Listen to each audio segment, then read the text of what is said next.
जय गुरुदेव। सभी को प्रणाम। उपासना समर्पण योग डे 3। ओम भूर्भुवः स्वः तत्सवितुर्वरेण्यं भर्गो देवस्य धीमहि धियो यो नः प्रचोदयात्। तो अब तक जो हमने पढ़ा था उसमें ये था कि आत्मा की प्रगति जिसमें होती है, जिसकी आत्मा का विकास होता है, उसमें स्वतः प्रेम होता है, और जिसमें प्रेम है उसकी आत्मा का विकास होता है। जैसा हम देते हैं वैसा ही लौट कर आता है।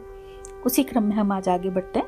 आचार्यों ने भक्ति को 2 भागों में विभाजित किया है, एक गौणी भक्ति, दूसरी पराभक्ति। आरंभिक साधक को गौणी भक्ति का आसरा लेना पड़ता है, पर जब थोड़ा बहुत आत्मविकास हो जाता है तो फिर उसकी आवश्यकता नहीं रहती। तब पराभक्ति का अवलंबन ग्रहण करना होता है। ईश्वर का महान, व्यापक, विभु, सर्वशक्तिमान स्वरूप का प्रारंभिक अभ्यास अपनी निर्बल चेतना द्वारा चिंतन करने में समर्थ नहीं होते, इसलिए उन्हें ईश्वर की एक प्रतिमा का सहारा लेना पड़ता है। यह प्रतिमा मनुष्याकार ही हो सकती है। तो हमें क्या बता रहे गुरुदेव यहाँ पे कि शुरुआती स्तर में अगर हमें पता नहीं है कि हम किसकी साधना करने जा रहे हैं, वो कौन है, क्योंकि हम आत्मा तो है पर अभी हम शरीर भाव में आए हैं तो हम समझ नहीं पा रहे, तो हमें एक आकार दिया जाता है। जैसे अगर कोई हमें कहे कि आम के बारे में बताओ, पर अगर हमने कभी आम खाया नहीं है, देखा नहीं है, तो हम कैसे बताएंगे। पर अगर हम जानते हैं तो तुरंत बता देंगे, कच्चा होता है तो हरा होता है, पकने पे पीला होता है, थोड़ा लाल होता है, इतने टाइप्स का होता है, मीठा होता है, उसका रस भी बनता है, उसका फल होता है, पूजा में काम आता है, उसकी लकड़ी हम हवन में लेते हैं, काम में, यज्ञ में लेते हैं, सब कुछ हम बता पाएंगे। पर अगर हमने कोई ऐसा फल बता दे जो कभी हमने देखा नहीं, या कोई भी ऐसी वस्तु, तो हम कैसे करेंगे। तो ऐसा ही साधना पथ पे है कि जब हम शुरुआती स्तर पर होते हैं तो ईश्वर का एक स्वरूप हमारे सामने दिया जाता है कि इसका चिंतन करो। पर जब हम उस स्वरूप के साथ चिंतन करते करते धीरे धीरे हमारी चेतना का विकास होने लगता है तो फिर हम परा वाली स्थिति में आते हैं। वहां पर फिर इन सब की हमें आवश्यकता नहीं होती। यदि ईश्वर का कोई स्वरूप निर्धारित करता तो उसका ईश्वर एक बलवान, मोटा ताजा सर्प होता। इसी प्रकार यदि अन्य जीव जंतु, पशु पक्षी, कीड़े मकोड़े ईश्वर के रूप की कल्पना कर सकें तो ये अपनी अपनी जाति में ही उसकी प्रतिमा निर्धारित करेंगे। मनुष्यों में भी ऐसा ही है। विभिन्न देशवासियों ने ईश्वर के जो रूप कल्पित किए हैं, जिन वस्त्र आभूषणों से उसे सजाया है, उसका स्वभाव जैसा माना है, यह सब अपनी स्थिति के अनुकूल ही है। तो यही बात है कि हमारा ईश्वर मनुष्याकार ही क्यों है, क्योंकि हम मनुष्य हैं। अगर कोई सांप होंगे तो सांपों के देवता सांप ही होंगे, कीड़े मकोड़े पशु पक्षियों, क्योंकि जो जैसा होगा वो वैसा ही अपना ईश्वर चुन सकता है। और हम ये प्रदेश में भी देखते हैं कि अगर हम साउथ की तरफ जाएं तो वहाँ के जो देवी देवता हैं उनका श्रृंगार कैसा होता है गणपति ही, पर नाम बदल गया। हम इधर नॉर्थ साइड में कहेंगे हनुमान जी, उधर जाके बालाजी हो गए, श्रृंगार बदल गया। तो जैसे जिस जगह का असर होता है उसका वैसे ही प्रतिमा निर्धारित हो जाती है। यह उनकी अपनी स्थिति के अनुकूल ही है। अंग्रेजों का गॉड पूरी साहबी पोशाक में गोरा चट्टा होगा। मुसलमानों के अल्लाह मियाँ चूड़ीदार पहनने वाले, टर्की टोपी लगाए और दाढ़ी हिलाते हैं। हिंदुओं के ईश्वर भारतीय वेशभूषा और विचारधारा को पसंद करते हैं। यह विभिन्न रूप ईश्वर एकांकी कल्पनाएं हैं, तो भी इनका उपयोग है ही। तो कहते हैं हर रूप में ईश्वर एक है पर उसके रूप अलग अलग हैं, तो ये सब है, उनका उपयोग निश्चित रूप से शुरुआती स्तर में जब हमें साधना करनी है तो हमारे पास उसका एक रूप होना बहुत जरूरी है। उसके लिए ये सभी चीजें अपने स्थान पर ठीक है। मूर्ति, आरती, नमाज, भजन, पूजा, जप, कीर्तन आदि साधनों द्वारा अपना प्रेम ईश्वर के निमित्त प्रेरित किया जाता है।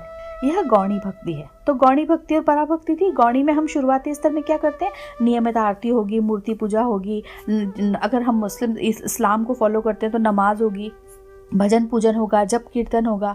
ये सभी हम ईश्वर के लिए जो करते हैं ये गौणी भक्ति का स्वरूप है। और आरंभिक साधकों के लिए बहुत हद तक इसकी आवश्यकता भी है। परंतु जब आत्मोन्नति में प्रगति हो चुके तो सदा इन्हीं से उलझे रहने की जरूरत नहीं है। एक कक्षा पार कर लेने पर दूसरा पाठ ग्रहण करना ही उचित है। पहली सीढ़ी पर चढ़ जाने के पश्चात दूसरी के ऊपर चढ़ने की तैयारी करनी ही चाहिए। गौणी भक्ति के पश्चात पराभक्ति का दर्जा आता है। तो इसमें हम ये देखते हैं कि फिर वही होता है। शुरुआती स्तर में जब हमें आदत ही नहीं है सीधे बैठने की, कैसे हमें ध्यान करना है, कहाँ जाना है, किस समय करना है, तो फिर हमें सारे नियम कर्मकांड हमें सिखाए जाते हैं, जिसके हर के पीछे एक भावना निहित है। जो हम षटकर्म करते हैं तो पवित्रीकरण, आचमन, हर एक का अपना पीछे का भाव है। तीनों शरीर की शक्तियाँ, तीनों मतलब हमारे शरीर की शुद्धि के लिए हम आचमन करेंगे, हम पवित्रीकरण करेंगे शरीर को। हम जब यहाँ लेके बैठे हैं तो हमारा शरीर पवित्रता के साथ में हम यहाँ बैठे हैं, तो हर के पीछे भावना निहित है। ये सब हमारे चित्त के संस्कारों को धोने के लिए। कि वो कुसंस्कार धुलें और हमारा मन लगे। पर जब धीरे धीरे हम आगे बढ़ने लगते हैं तो फिर हमें इनकी इतनी आवश्यकता नहीं है। ऐसा नहीं कि हमें इन्हें त्याग देना है, पर हमें ऐसा नहीं कि इनके बिना चलेगा नहीं। जब हम एक कक्षा पढ़ लेते हैं तो आगे बढ़ते हैं, तो उसी तरह फिर उसके बाद में तो फिर हम अजपाजप होने लगता है, फिर हम सतत उसी ध्यान में रहने लगते हैं। तो दूसरे हम जब गौणी भक्ति के पश्चात जब आगे बढ़ते हैं तो वो पराभक्ति हो जाती है। जो लोग आध्यात्मिक बचपन को पार कर चुके हैं, जिन्हें खिलौनों से खेलने की दिलचस्पी उतनी न रहे, जिनके जिज्ञासा और विवेक बुद्धि जागृत होने लगे, उन्हें पराभक्ति की ओर कदम उठाना चाहिए। तो क्या कितनी गहराई है फिर यहाँ पे कि शुरुआत में बच्चों की तरह हमें सिखा तो दिया कि ये सब है, ईश्वर ऐसा दिखता है, ईश्वर ऐसा है, ऐसा है। फिर जब हमें ये समझ आ गया कि हम उसी के संतान हैं, हम भी एक अंश के ईश्वर हैं, हमें कैसे हमारी जब विवेक बुद्धि जागृत होने लगती है तो हम ऑटोमेटिकली पराभक्ति की ओर जाने लगते हैं। गौणी भक्ति में प्रेमी बनने का जो छुटपुट अभ्यास किया था, उसे ठीक प्रकार उपयोग करने के लिए तैयार होना चाहिए। ईश्वर के बनाए हुए इस विश्व के जड़ चेतन पदार्थ सभी हैं, पर चैतन्य में ईश्वरीय अंश अधिक है। तो सभी में आत्मा है, सभी में जड़ चेतन में सभी के अंदर ईश्वर का अंश है, पर चेतन में ईश्वर का अंश अधिक है। साधारण मनुष्य की कोई परवाह नहीं करता, पर अवतारी महापुरुष जिनमें ईश्वर की कलाएं अधिक कलाएं होती हैं, संसार में बड़े सम्मान के साथ पूजे जाते हैं। यह पूजा ठीक भी है, क्योंकि अधिक प्राप्त करने के लिए अधिक बलवान का सहारा लेना पड़ता है। गर्मी की आवश्यकता तारागणों से पूरी नहीं होती, इसके लिए सूर्य की आवश्यकता लेनी पड़ती है, सहायता लेनी पड़ती है। इसी प्रकार ईश्वरीय शक्ति की अधिक कलाएं जड़ पदार्थ की अपेक्षा चैतन्यों में देखते हुए हमारी श्रद्धा और पूजा के वे ही अधिकारी हो सकते हैं। गौणी भक्ति में मनुष्य जड़ पदार्थों की मूर्ति, वृक्ष, नदी, पर्वत, पुस्तक आदि के ऊपर निर्भर रहता है। इन्हीं को पूजा अर्चना विविध कर्मकांडों द्वारा किया जाता है। पर पराशक्ति में चैतन्य प्राणियों के अंदर जगमगाती हुई अखंड ज्योति में अपने प्रेम को नियोजित करता है। तो एक क्लास से दूसरी क्लास में बढ़ते हैं ना, शुरुआत में तो हमें बताया अभी दीपक, घंटी, पूजा, माला, घंटी सब हमें चीजें सिखाई, पर जब हम आगे बढ़ने लगते हैं तो अखंड ज्योति में ही हमारा प्रेम रहता है, वो निर्विकार निराकार रूप में आ जाता है। धातु या पाषाण की प्रतिमाओं की कक्षा पार कर होने के बाद उससे अधिक बड़ी और अधिक चैतन्य प्रतिमा का आश्रय लेकर अपना प्रेम ईश्वर तक पहुंचाना होता है। तो पहले तो हम पत्थर की मूर्ति या कोई धातु की, कांसे की, सोने की मूर्ति के अंदर हम अभी देख रहे थे, उसके अंदर हम चैतन्य को देख रहे थे, पर अब हम ईश्वर को पहुंचना है हमारे को, तो चैतन्य प्रतिमा का आश्रय लेकर हम वहां तक पहुंच सकते हैं। यह विश्व ब्रह्मांड एक प्रकार की प्रतिमा ही है। भगवान के अपने विराट स्वरूप का दर्शन अर्जुन को कराया, उसका उल्लेख गीता के 11वें अध्याय में मिलता है। यह समस्त विश्व भगवान का ही विराट रूप है। तो हमें फिर यहाँ बता रहे हैं कि ये सब कुछ प्रकृति जो है ये ईश्वरमय है, हर कण में ईश्वर है, हमें यही एहसास कराना है। पर चूंकि हम पहले इतने बड़े विस्तार स्वरूप को देख नहीं सकते, तो उसके लिए हमें प्रतिमाओं का, पूजा का, इन सब चीजों का आश्रय लेना पड़ता है। जब कृष्ण ने अर्जुन को कई बार अलग अलग रूपों में समझाया, पर जब फिर भी वो नहीं समझा, जब उनको बार बार कहा कि तेरे और मेरे कई जन्म हो चुके हैं, पर अर्जुन तुम भूल चुके हो और मुझे याद है, ये फर्क है। पर फिर वो जब नहीं समझे तो कृष्ण ने अपना विराट रूप उनको दिखाया। तो वही है कि कण कण में ईश्वर है। पर जब हम शुरुआत में नहीं समझ सकते तो हम गौणी भक्ति की ओर जाते हैं, जहाँ पे हम सारे इन पूजा प्रवचनों का आश्रय लेते हैं। पर जब हम उससे पराभक्ति की ओर बढ़ते हैं तो कण कण में हमें ईश्वर नजर आने लगता है। पराभक्ति की कक्षा वाले इसी प्रतिमा को अपना अवचेतन मानते हैं। राजपूतों में एक समय ऐसा रिवाज था कि यदि विवाह के समय किसी कारणवश वर उपस्थित न हो सके तो उसका फेंटा और कटार के साथ कन्या का विवाह हो जाता था। गौणी भक्ति फेंटा कटार का विवाह है। यदि ईश्वर को समझने योग्य विवेक न हो तो उसे ठीक तरह का अनुभव न किया जा सके तो निर्जीव प्रतिमाओं की सहायता से भी काम चलाया जा सकता है। जिनकी आंखें दुख में आ जाती हैं या कमजोर हो जाती है, उसमें उन्हें सूर्य के तेज देखना सहन नहीं होता। ऐसी दशा में उनकी आंखों पर रंगीन कांच का चश्मा पहना देते हैं ताकि नेत्रों के सामर्थ्य के अनुसार ही प्रकाश मिले।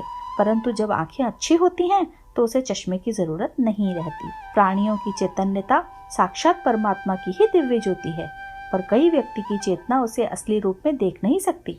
यह मोह में फंसकर किसी को मित्र, किसी को शत्रु, किसी को अपना, किसी को वीराना, किसी को नीच, किसी को ऊंच देखती है।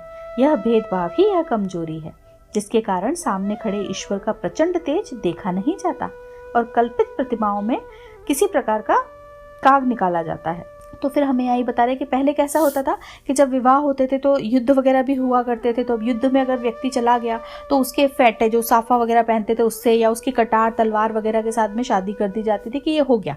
कई तरह के विवाह जो प्रचलित थे, होता था ना, तलवार भेज दी ये हमारी तरफ से और विवाह हो जाया करता था।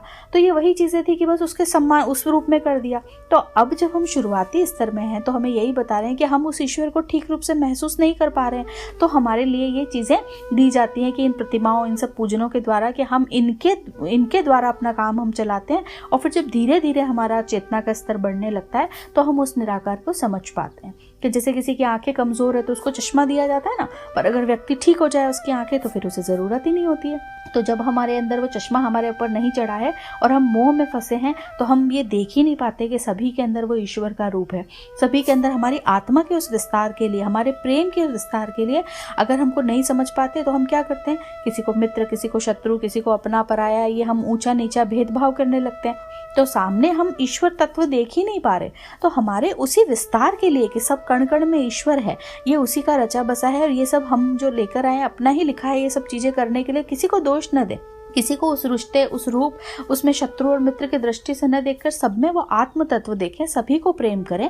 ये हमें दिखाने के लिए हमें शुरुआती स्तर के लिए हमें गौणी भक्ति की साधना का सहारा दिया जाता है और फिर धीरे से हम आगे की ओर पराभक्ति की ओर बढ़ने लगते हैं। तो बहुत ही आसान शब्दों से गुरुदेव ने हमें इस तरह से समझाने का प्रयास किया है कि हमें किस तरह से गौणी भक्ति से पराभक्ति की ओर जाना है और उसका प्रयास करना है ताकि हम सभी के अंदर वो ईश्वर तत्व महसूस कर सकें, सभी को उस आत्मदृष्टि से देख सकें और इस ऊंच नीच और छोटे बड़े और मित्र शत्रु के भाव से ऊपर उठ सकें।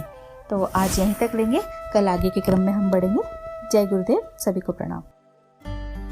हमारे YouTube चैनल को सब्सक्राइब करें और बेल आइकन को दबाकर ऑल पर क्लिक करें ताकि नोटिफिकेशंस आपको मिलती रहें।